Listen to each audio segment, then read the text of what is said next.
राजधानी दिल्ली एनसीआर सहित देश के अधिकतर राज्य इन दिनों भीषण गर्मी लू की चपेट में हैं।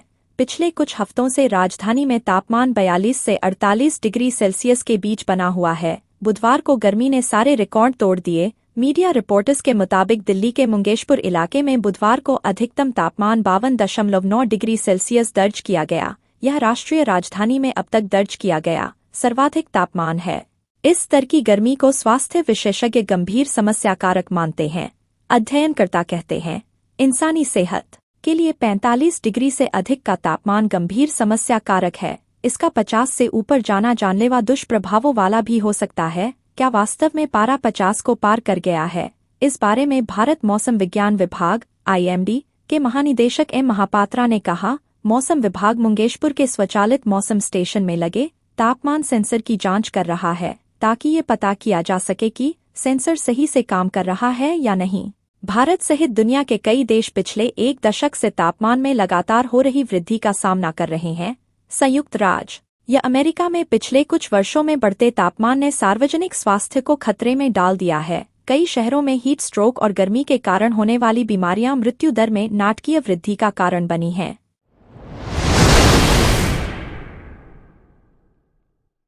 बिहार में लगातार पड़ रहे हीट वेव ने पिछले सारे रिकॉर्ड को तोड़ डाला है। गर्मी से लोगों का हाल बेहाल है। मौसम विभाग ने अभी गर्मी से राहत नहीं मिलने और लोगों को सतर्क रहने का अलर्ट किया है। मौसम विभाग ने राज्य के दक्षिण पश्चिम, दक्षिण मध्य भाग के 1-2 स्थानों पर भीषण उष्ण लहर की संभावना के लिए ऑरेंज अलर्ट जारी किया है, जबकि राज्य के उत्तर पश्चिम, दक्षिण पूर्व भाग के 1-2 स्थानों में उष्ण लहर के लिए येलो अलर्ट जारी किया है।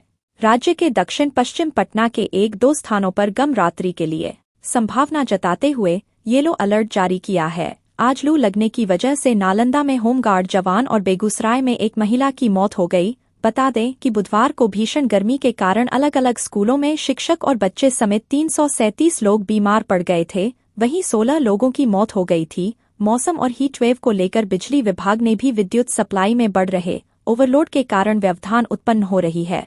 बिजली नहीं पहुंचने के कारण बिजली विभाग ने लोगों को अपील करते हुए कहा है कि अपने सभी उपकरण एक साथ नहीं चलाएं।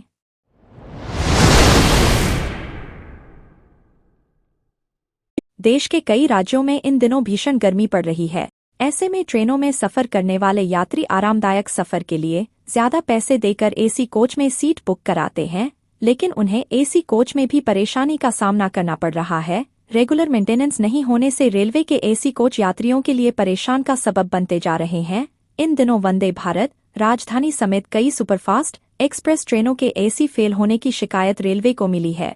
इनमें कई कोच को अगले स्टेशनों पर ठीक किया गया, जबकि कई जगह तो पूरे कोच को ही बदलना पड़ा। गर्मियों में एसी कोच बंद होने से यात्रियों को गर्मी और घुटन का सामना करना पड़ता है। Semi high speed train Vande Bharat के एसी भी यात्रियों को दगा दे रहे हैं।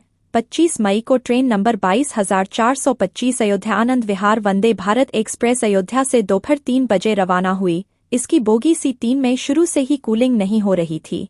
यात्रियों ने इसकी शिकायत कोच अटेंडेंट से की, लेकिन कोई कार्रवाई नहीं हुई। ट्रेन शाम 5 बजे लखनऊ पहुंची तो यात्रियों ने प्लेटफॉर्म पर उपस्थित RPF और अन्य कर्मचारियों से इसकी शिकायत की। डूंगरपुर के एक और मामले में सपा नेता आजम खां को कोर्ट ने झटका दिया है। कोर्ट ने गुरुवार को आजम खां को 10 साल की सजा 14 लाख जुर्माना की सजा सुनाई है। सुनवाई के दौरान सपा नेता वीडियो कॉन्फ्रेंसिंग के जरिए सीतापुर जेल से जुड़े। सपा नेता आजम खां के खिलाफ 2019 में डूंगरपुर बस्ती में रहने वाले लोगों ने बस्ती को खाली कराने के नाम पर लूटपाट, चोरी, मारपीट समेत अन्य धाराओं में गंज थाने में 12 मुकदमे दर्ज कराए थे। इनमें से 3 मुकदमों में फैसला आ चुका है। 2 मामलों में सपा नेता बरी हो चुके हैं, जबकि एक मामले में उन्हें 7 साल की कैद की सजा सुनाई जा चुकी है। सपा नेता आजम खां फिलहाल सीतापुर जेल में बंद हैं। इस मामले में बुधवार को कोर्ट ने आजम खां व ठेकेदार बरकत अली को दोषी करार दिया था। गुरुवार को दोनों को सजा सुनाई गई। विवेचना के दौरान सपा नेता आजम खां का भी नाम शामिल किया गया था। इस मुकदमे में जानलेवा हमला और डकैती के भी आरोप लगे हैं। सपा नेता आजम खां समाजवादी पार्टी के कद्दावर नेता रहे हैं। वह 10 बार विधायक, 4 बार कैबिनेट मंत्री, 1 बार राज्यसभा और 1 बार लोकसभा सदस्य भी रह चुके।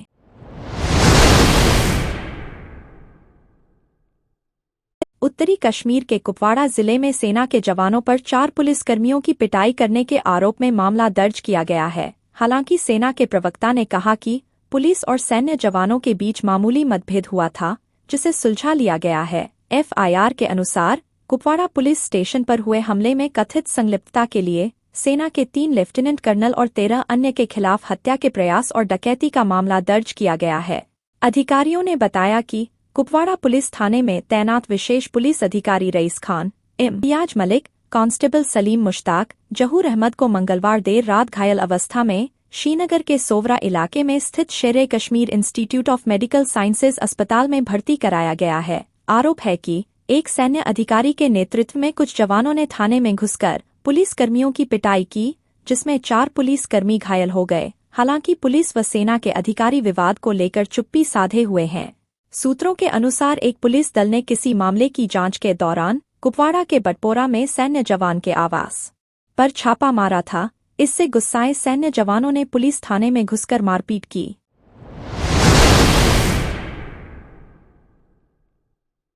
दिल्ली की राउज एवेन्यू कोर्ट ने आबकारी नीति मनी लॉन्ड्रिंग मामले में अंतरिम और नियमित जमानत की मांग करने वाली मुख्यमंत्री अरविंद केजरीवाल की याचिका पर गुरुवार को ईडी को नोटिस जारी किया। विशेष न्यायाधीश कावेरी बावेजा ने केंद्रीय जांच एजेंसी को शनिवार तक केजरीवाल की याचिका पर अपना जवाब दाखिल करने का निर्देश दिया। दरअसल केजरीवाल की ओर से 2 अर्जी दायर की गई है।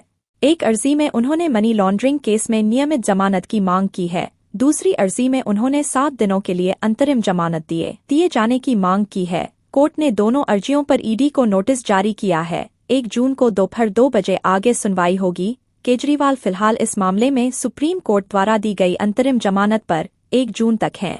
इससे पहले सुप्रीम कोर्ट की रजिस्ट्री ने दिल्ली के मुख्यमंत्री अरविंद केजरीवाल की आबकारी नीति घोटाले से जुड़े मनी लॉन्ड्रिंग मामले में अंतरिम जमानत बढ़ाने की मांग वाली याचिका को तत्काल सूचीबद्ध करने से इनकार कर दिया। रजिस्ट्री ने कहा, चूंकि जस्टिस संजीव खन्ना और जस्टिस दीपांकर दत्ता की पीठ ने केजरीवाल को अंतरिम जमानत के साथ ही नियमित जमानत के लिए ट्रायल कोर्ट में जाने की छूट दी है, इसलिए यह याचिका स्वीकार्य नहीं है।